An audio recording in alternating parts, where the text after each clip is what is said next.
Hi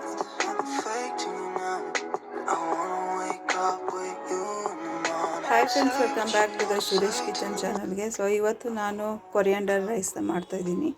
ಹೇಗೆ ಮಾಡೋದಂತ ನೋಡ್ಕೊಬರೋಣ. ಹಾಗೆ ಇದಕ್ಕೆ ಏನೇನು ಇಂಗ್ರೀಡಿಯೆಂಟ್ಸ್ ತೊಗೊಂಡಿದ್ದೀನಿ ಅಂತ ಒನ್ ಬೈ ಒನ್ ಇಲ್ಲಿ ನಾನು ತೋರಿಸ್ತೀನಿ. ಇಲ್ಲಿ ಮೊದಲಿಗೆ ಒಗ್ಗರಣೆಗೆ ನಾನು ಎಣ್ಣೆ ತೊಗೊಂಡಿದ್ದೀನಿ.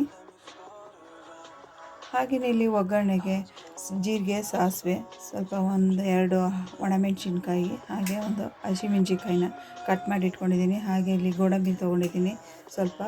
ಹಾಗೆ ಒಗ್ಗರಣೆಗೆ ಈರುಳ್ಳಿ, ಒಂದು ಅರ್ಧ ಈರುಳ್ಳಿನ ಸಣ್ಣದಾಗಿ ಕಟ್ ಮಾಡಿ ಇಟ್ಕೊಂಡಿದ್ದೀನಿ. ಸ್ವಲ್ಪ ಕರಿಬೇವು ತೊಗೊಂಡಿದ್ದೀನಿ. ರುಚಿಗೆ ತಕ್ಕಷ್ಟು ಉಪ್ಪನ್ನ ತೊಗೊಂಡಿದ್ದೀನಿ. ಇಲ್ಲಿ ರುಬ್ಬೋದಕ್ಕೆ ಇಲ್ಲಿ ಒಂದು ಅರ್ಧ ಕಟ್ಟಷ್ಟು ನಾನು ಕೊತ್ತಂಬರಿ ಸೊಪ್ಪು ತೊಗೊಂಡಿದ್ದೀನಿ. ಒಂದು 4 ಹಸಿಮೆಣ್ಸಿಕಾಯನ್ನ ತೊಗೊಂಡಿದ್ದೀನಿ. ಸ್ವಲ್ಪ ಶುಂಠಿ ಬೆಳ್ಳುಳ್ಳಿ ಪೇಸ್ಟ್ನ ತೊಗೊಂಡಿದ್ದೀನಿ. ಇದನ್ನೆಲ್ಲ ಮಾಡೋದಕ್ಕೆ ಇಲ್ಲಿ ರೈಸ್ನ ಮಾಡಿ ಇಟ್ಕೊಂಡಿದ್ದೀನಿ. ಇವಾಗ ಮೊದಲಿಗೆ ಕೊತ್ತಂಬರಿ ಸೊಪ್ಪು, ಶುಂಠಿ ಬೆಳ್ಳುಳ್ಳಿ ಪೇಸ್ಟು, ಹಸಿಮೆಣ್ಸಿಕಾಯಿ ಇದಿಷ್ಟನ್ನು ರುಬ್ಕೊಬೇಕು. ನಾನು ಇವಾಗ ರುಬ್ಕೊಳ್ತೀನಿ. ಇವಾಗ ಪೇಸ್ಟ್ ಮಾಡ್ಕೊಂಡಿದ್ದೀನಿ. ಕೊತ್ತಂಬರಿ ಸೊಪ್ಪು ಮತ್ತು ಶುಂಠಿ ಬೆಳ್ಳುಳ್ಳಿ ಪೇಸ್ಟು, ಹಸಿಮೆಣ್ಸಿಕಾಯಿ ಇದಿಷ್ಟು ಪೇಸ್ಟ್ ಮಾಡ್ಕೊಂಡಿದ್ದೀನಿ. ಇವಾಗ ಒಗ್ಗರಣೆ ಮಾಡ್ಕೊಳ್ಳೋಣ. ಇವಾಗ ಸ್ಟವ್ ಆನ್ ಮಾಡಿ ನಾನು ಬಾಣಲಿ ಇಟ್ಕೊಂಡಿದ್ದೀನಿ. ಎಣ್ಣೆ ಹಾಕ್ಕೊಳ್ತಾ ಇದ್ದೀನಿ. 1 ರಿಂದ 5 ಸ್ಪೂನಷ್ಟು ಎಣ್ಣೆ ಹಾಕ್ಕೊಳ್ಳಿ. ಎಣ್ಣೆ ಸ್ವಲ್ಪ ಚೆನ್ನಾಗಿ ಬಿಸಿ ಆಗಲಿ. ಇಲ್ಲಿ 1 ಸ್ಪೂನಷ್ಟು ನಾನು ತುಪ್ಪ ಹಾಕ್ಕೊಳ್ತಾ ಇದ್ದೀನಿ.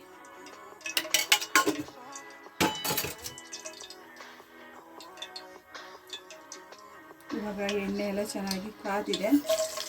ಇಲ್ಲಿ ಜೀರಿಗೆ, ಸಾಸಿವೆ, ಒಣಮೆಣಸಿನ್ಕಾಯಿ, ಹಸಿಮೆಣಸಿನ್ಕಾಯಿ ಮತ್ತು ಗೋಡಂಬಿ ಇದಿಷ್ಟು ಹಾಕ್ಕೊಂಡಿದ್ದೀನಿ. ಇವಾಗ ಇದನ್ನು ಚೆನ್ನಾಗಿ ಫ್ರೈ ಮಾಡ್ಕೊಬೇಕು.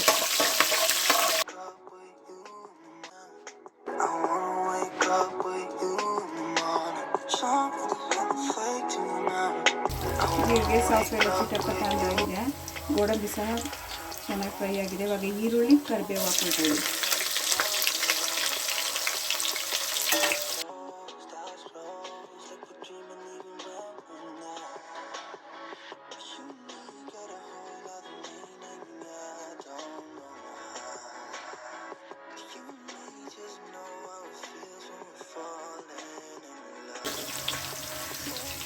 ಇವಾಗ ರುಬ್ಬಿಟ್ಕೊಂಡಿರೋಂಥ ಪೇಸ್ಟ್ನ ಹಾಕ್ಕೊಳ್ತಾ ಇದ್ದೀನಿ.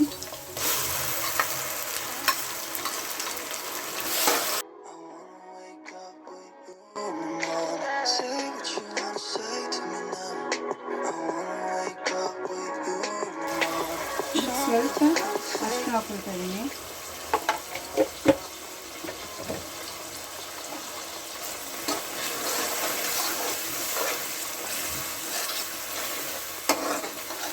ಇದು ಹಸಿ ವಾಸನೆ ಹೋಗೋವರೆಗೂ ಸ್ವಲ್ಪ ಸ್ಲಿಮ್ಮಲ್ಲೇ ಫ್ರೈ ಮಾಡ್ಕೊಬೇಕು. ರುಚಿಗೆ ತಕ್ಕಷ್ಟು ಉಪ್ಪನ್ನ ಸ್ವಲ್ಪ ಹಾಕ್ಕೊಳ್ತಾ ಇದ್ದೀನಿ. ಇವಾಗ ಇಲ್ಲಿ ಹಸಿ ವಾಸನೆ ಹೋಗಿ ಎಣ್ಣೆ ಬಿಟ್ಕೊಂಡಿದೆ. ಇವಾಗ ಇದಕ್ಕೆ ನಾನು ರೈಸ್ ಮಿಕ್ಸ್ ಮಾಡ್ಕೊಳ್ತೀನಿ.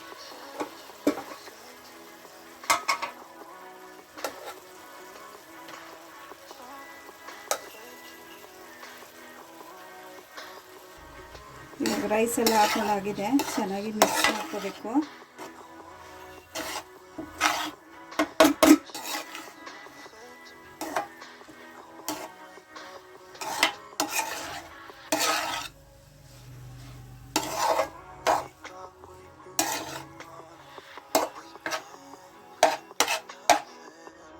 ಸೊ ಇವಾಗ ಕೊರಿಯಾಂಡರ್ ರೈಸ್ ರೆಡಿಯಾಗಿದೆ. ನೋಡ್ತಾ ಇರ್ಬೋದು, ತುಂಬ ಚೆನ್ನಾಗಿ ಬಂದಿದೆ.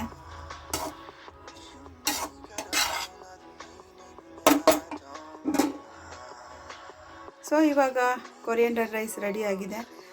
ಸಿಂಪಲ್ಲಾಗಿ ಈ ರೀತಿ ಮಾಡಿದ್ದೀನಿ. ಈ ರೆಸಿಪಿ ನಿಮಗೆ, ಲಂಚ್ ಬಾಕ್ಸ್ ರೆಸಿಪಿ ನಿಮಗೆ ಇಷ್ಟ ಆಗಿದರೆ ನೀವು ಒಂದು ಸಲ ನಿಮ್ಮ ಮನೆಯಲ್ಲಿ ಟ್ರೈ ಮಾಡಿ. ಹಾಗೆ ಲೈಕ್ ಮಾಡಿ, ಶೇರ್ ಮಾಡಿ, ಕಮೆಂಟ್ ಮಾಡಿ, ಮರಿದೇನೆ ಸಬ್ಸ್ಕ್ರೈಬ್ ಮಾಡ್ಕೊಳ್ಳಿ. ಪ್ಲೀಸ್ ಸಪೋರ್ಟ್ ಮಾಡಿ ಅಂತ ಕೇಳ್ಕೊಳ್ತೀನಿ friends. Thank you so much.